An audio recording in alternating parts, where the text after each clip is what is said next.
समझने की कोशिश करेंगे। आज हमारे साथ जो मेहमान हैं, सबसे पहले उनके बारे में आपको बता दूं, चिंतन हरिया हैं, प्रिंसिपल इन्वेस्टमेंट स्ट्रैटेजिस्ट है आईसीसी प्रू एमसी से। नितिन केडिया है, केडिया फिनकॉर्प के फाउंडर हैं, और साथ ही आगे हमारे साथ दिनेश सोमानी भी होंगे प्रो इंटेली ट्रेड सर्विसेज से। आप तीनों मेहमानों का बहुत बहुत शुक्रिया, आप लोगों ने वक्त निकाला है। आज हमने विषय इसलिए चुना है कि लोगों को आसान लगता है ईटीएफ में निवेश करना, क्योंकि वो एक हैंडी होता है, एंट्री और एग्जिट आसान होती है, स्टोरेज कॉस्ट की चिंता आपको नहीं होती है, जीएसटी नहीं देना पड़ता है, और कहीं आपको स्टोर्स में जाने की जरूरत है, कभी भी आप मोबाइल के जरिए भी, अपने डीमैट के जरिए कभी भी खरीद बिक्री कर सकते हो। तो ये तमाम जो आसानी होती है, उस वजह से भी लोग गोल्ड और सिल्वर ईटीएफ में लोगों की दिलचस्पी बढ़ती जा रही है और इसका दायरा भी बढ़ता जा रहा है। लेकिन इसके बाद इस प्रोडक्ट से रिलेटेड कुछ चैलेंजेस भी है, वो भी समझेंगे। लेकिन सबसे पहले आपको बता देते हैं कि गोल्ड और सिल्वर ईटीएफ के रिटर्न कैसे रहे हैं। पिछले एक साल के रिटर्न की बात करें तो यहां पर 76 से 77% का रिटर्न दिख रहा है यहाँ पर। ज़्यादातर क्योंकि यहाँ पे गोल्ड के प्राइसेस को ही ट्रैक किया जाता है, तो बहुत ज़्यादा यहाँ पर डिफरेंसेस अलग अलग फंड हाउसेस के नहीं रहेंगे। तो 76 टू 77% का एक साल का रिटर्न है, और 3 साल का जो CAGR है, जो एनुअल रिटर्न है, वो 35% के आसपास का है। तो एक दमदार रिटर्न कह सकते हैं गोल्ड जैसे एसेट क्लास के हिसाब से। लेकिन अब सवाल है कि क्या इस तरह की तेजी आगे भी जारी रहेगी, और इस प्रोडक्ट के साथ और कौन कौन से रिस्क जुड़े हुए हैं। चिंतन हरिया जी से सबसे पहले समझते हैं। चिंतन जी, आप सबसे पहले बताइए, क्या गोल्ड ईटीएफ को लेकर सबसे बड़े रिस्क क्या लगते हैं जो इन्वेस्टर यहां पर इन्वेस्ट करना चाहते हैं? एक प्रोडक्ट मैनेजर के तौर पर आपको कौन कौन से रिस्क आपको लगता है कि यहां पर है और उसे समझने की जरूरत है किसी भी निवेशक को? तो विश्व जी, हमने बहुत टाइम से बात की है गोल्ड और सिल्वर ईटीएफ के बारे में। अगर हम रिस्क बात करें, राइट, सो एक पहला रिस्क जो होता है कि क्या वो फिजिकल गोल्ड से बैक्ड है, तो बिल्कुल फिजिकल गोल्ड से बैक्ड है, वो उसका ऑडिट भी किया जाता है। पर जो सबसे बड़ा रिस्क हो सकता है किसी भी इन्वेस्टर के लिए, क्या वो जो गोल्ड में पैसा लगा रहे गोल्ड ईटीएफ में, उसके पीछे वो फिजिकल गोल्ड है कि नहीं है। तो इसके पूरे जो मापदंड है वो सेबी ने तय किए हैं, और जो भी आप म्यूचुअल फंड में निवेश करते हो वो रिस्क म्यूचुअल फंड्स मैनेज करते हैं। दूसरा risk of course price risk होता है कि अगर सोने के दाम अंतरराष्ट्रीय बाजार में घटे तो आपका जो निवेश है वो घट भी सकता है। तो बढ़ने के वक्त बढ़ता है, घटने के वक्त घटता है, तो अंडरलाइन के साथ आपका चलता है। तीसरा रिस्क ये होता है कि अगर, जो हमने अक्टूबर के महीने में देखा था, कोई कारणवश गोल्ड की सप्लाई में डिले हो गया या गोल्ड सप्लाई नहीं आया, तो आप देख सकते हो कि जो फिजिकल स्पॉट गोल्ड है उसके साथ साथ ईटीएफ के भाव भी जो एक्चुअल अंतरराष्ट्रीय गोल्ड है उससे ज्यादा हो सकते हैं। तो आप अगर गोल्ड की किल्लत के वक्त गोल्ड ईटीएफ में निवेश करते हो तो ईटीएफ का जो एनएवी होता है उससे प्रीमियम पर ईटीएफ बाजार में ट्रेड होता है। ये जो सबसे बड़ा रिस्क होता है ईटीएफ प्रीमियम पे ट्रेड होना, ये आपको ध्यान में रखना है। हमने पिछले कुछ महीनों में देखा है कि बहुत सारे अंतरराष्ट्रीय जो इंटरनेशनल ईटीएफ्स है, और अक्टूबर के महीने में सिल्वर ईटीएफ और शायद गोल्ड ईटीएफ भी प्रीमियम पे ट्रेड हो रहे थे। तो आप जितना गोल्ड के दाम है उससे ज्यादा ईटीएफ में पे कर रहे हैं। इससे आप अगर बचेंगे तो मुझे नहीं लगता कि इसके अलावा कोई बड़े रिस्क आपको उसमें गोल्ड ईटीएफ में है relative to physical gold। Nitin ji, आप हमेशा ईटीएफ को लेकर सवाल उठाते रहते हैं, कई बार आपने हमें उस तरह के सवाल भेजे भी है। आपको क्या लग रहा है, क्या सबसे बड़ी दिक्कत है इंडियन गोल्ड ईटीएफ्स की? आपको लग रहा है कि प्राइस जो अंडरलाइंग गोल्ड के प्राइसेस है उसके हिसाब से चलती है? एक तो चिंतन जी ने सामने से इन्होंने कहा है कि जो इंटरनेशनल मार्केट में प्रीमियम है उसकी, ये इंटरनेशनल मार्केट से यहाँ पे प्रीमियम अगर दिखता है तो उस वजह से भी वो स्प्रेड दिखता है। उसके अलावा और कौन कौन से चैलेंजेस और दिक्कतें आपको दिखती हैं? विश्वनाथ जी, जब भी आप फिजिकल गोल्ड लेने जाते हैं ना, तो ऑलमोस्ट आपको एक ही प्राइस मिलता है।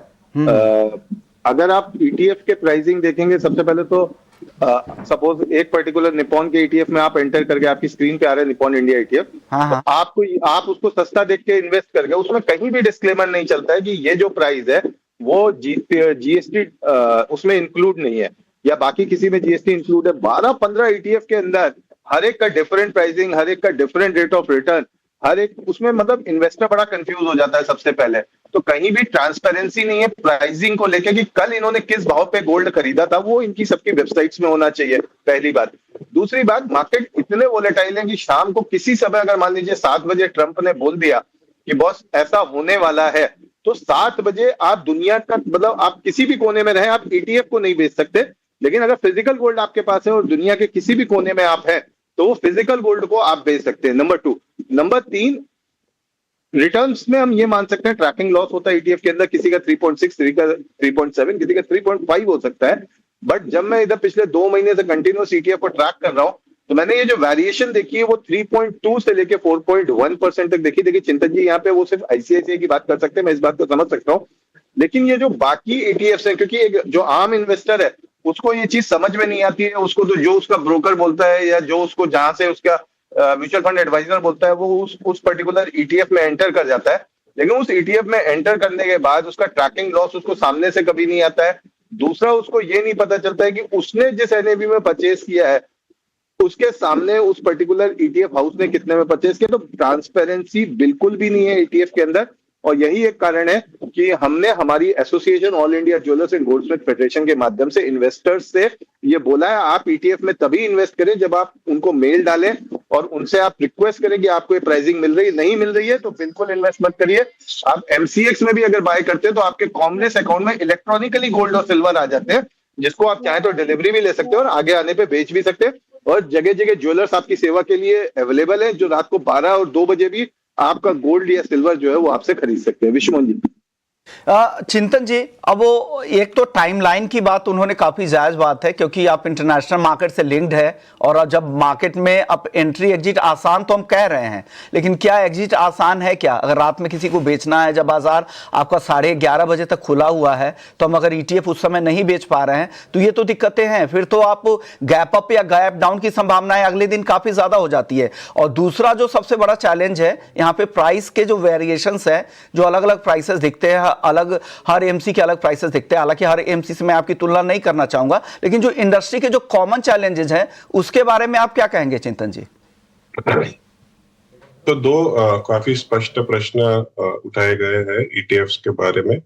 तो पहली बात तो जो टाइमिंग की बात कही, अगर इंटरनेशनल मार्केट्स में कुछ हलचल होती है वो 3:30 के बाद होती है, तो वहां पर गैप डाउन होता है, तो आपके जो ज्वेलर है या फिर आपका जो फिजिकल गोल्ड है वो आप बेच पाएंगे, नो डाउट।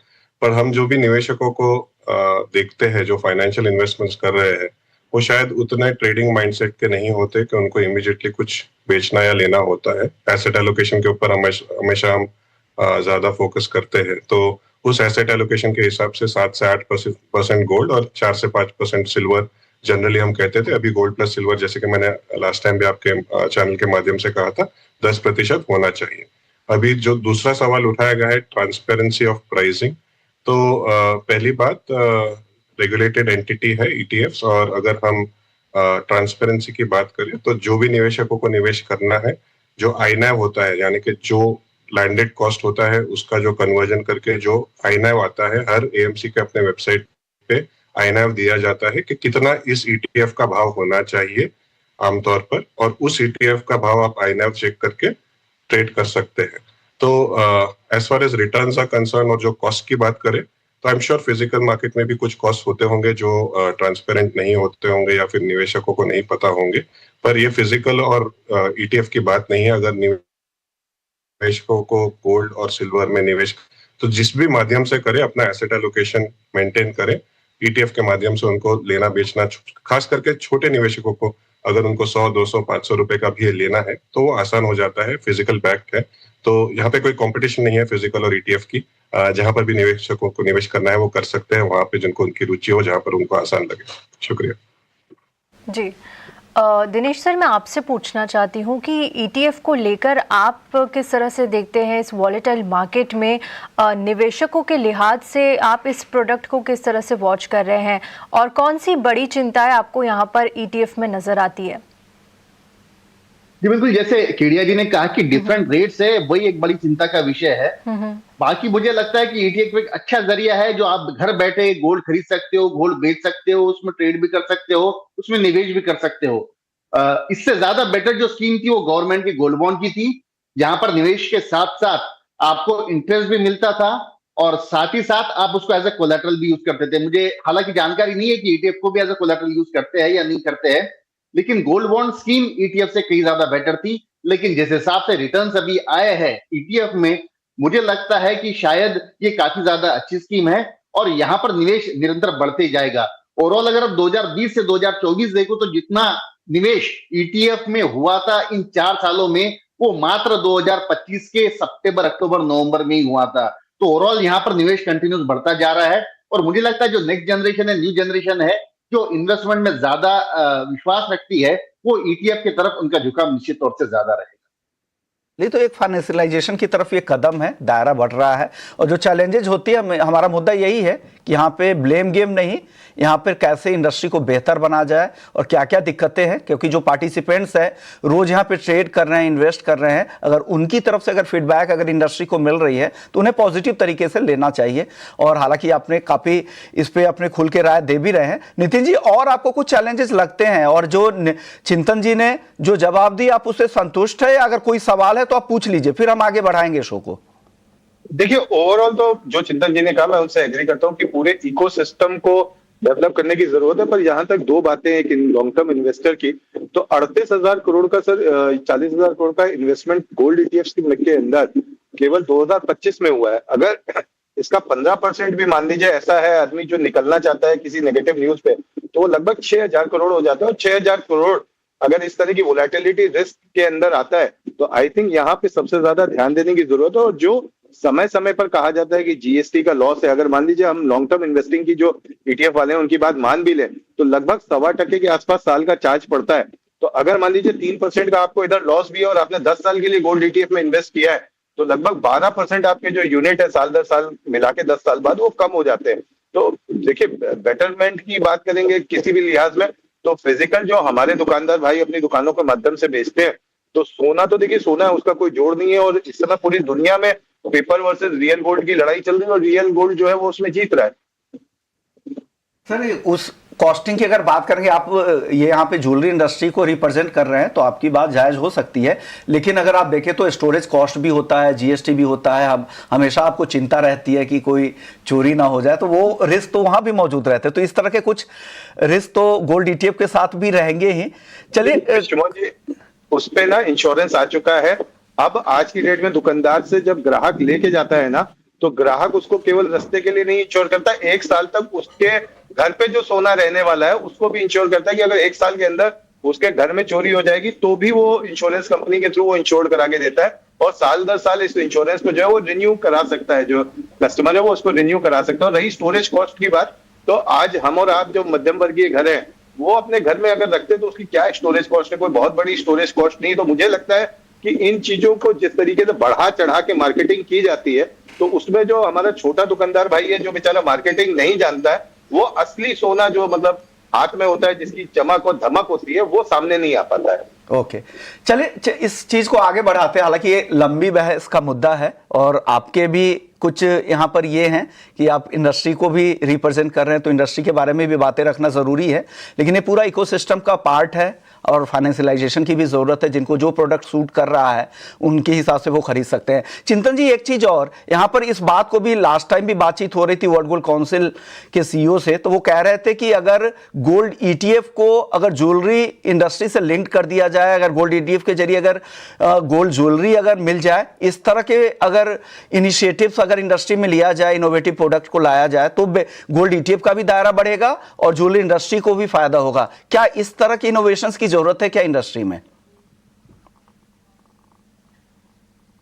विश्वमोहन जी, अगर सिंपली बात करें तो अगर आज आप गोल्ड ईटीएफ बेचते हो या सिल्वर ईटीएफ बेचते हो तो कल आपके पास उसका पैसा आ जाएगा और फिर आपको जो फिजिकल ज्वेलरी खरीदनी है आप खरीद भी सकते हो। तो मुझे नहीं लगता कि कोई भी सिंपल इन्वेस्टमेंट में कोई ज्यादा कॉम्प्लिकेशंस की जरूरत है। इनोवेशंस आर ऑलवेज वेलकम, पर ये जो कनेक्ट है बिटवीन फाइनेंशियल इन्वेस्टमेंट और फिजिकल इन्वेस्टमेंट उसको अलग रखा जाए तो ज्यादा अच्छा है, क्योंकि ज्वेलरी में अलग अलग डिजाइन होती है, अलग अलग कंपनियां होती है, अलग अलग टेस्ट होते हैं निवेशकों के। तो आप सिंपली अगर निवेश कर रहे हो गोल्ड में लंबी अवधि के लिए, आपको 5 साल बाद सपोज किसी की शादी में ज्वेलरी चाहिए, आपने निवेश किया, 5 साल बाद आपने उसमें से पैसा निकाला, दूसरे दिन आपके ईटीएफ का पैसा आ जाता है, आप उसमें से गोल्ड ज्वेलरी ज्वेलर के पास जाके खरीदिए। क्योंकि अल्टीमेटली तो गोल्ड इकोसिस्टम अगर ईटीएफ बढ़ता है या फिजिकल बढ़ता है तो पूरे गोल्ड इकोसिस्टम को फायदा होता है, सिल्वर इकोसिस्टम को फायदा होता है। बिल्कुल सही बात है।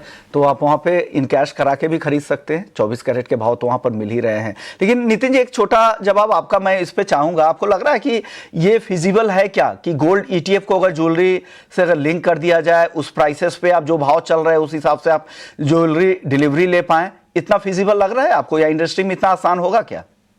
देखिए, इकोसिस्टम के अंदर अगर एक पार्ट को दूसरे पार्ट के साथ जोड़ा जाता है तो वो पूरे गोल्ड इकोसिस्टम के लिए अच्छा है। बट ना ये मेरे हाथ में है, ना चिंतन भाई के हाथ में है।